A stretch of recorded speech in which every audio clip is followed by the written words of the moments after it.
अस्सलाम वालेकुम। अज़ान फजर से तकरीबन आधा पौना घंटा पहले तक तो इंसान आसानी से जाग लेता है, सारी रात इबादत करना चाहे इबादत कर लेता है। ये जो फजीलत वाली रातें होती हैं उसमें जागना आसान होता है, अमाल करना आसान होता है।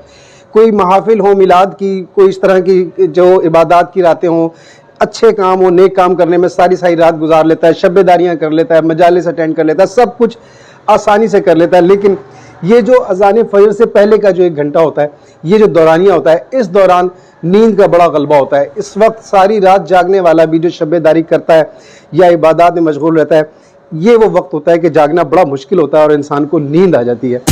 और नींद आने की वजह से अगर वो सो जाता है तो नतीजा क्या होता है कि सुबह की फजर की नमाज उसकी रह जाती है।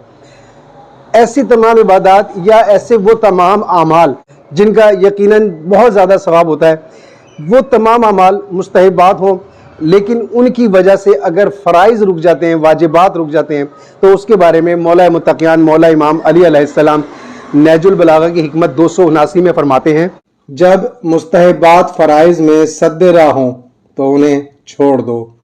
यानी ऐसी वो तमाम इबादत, वो तमाम आमाल जो मुस्तहब हों, जिनके बहुत ज़्यादा सवाब भी हों, लेकिन अगर वो रुकावट बनते हों किसी वाजिब की अदायगी में, किसी फ़राइज़ की अदायगी में, तो ऐसे वाजिबात को पहले अदा करना है, चाहे उनको अदा करने के लिए हमें मुस्तहबात को छोड़ना भी पड़े। ऐसे मुस्तहबात छोड़ने होंगे और वाजिबात और फ़राइज़ की अदायगी करना होगी। शुक्रिया।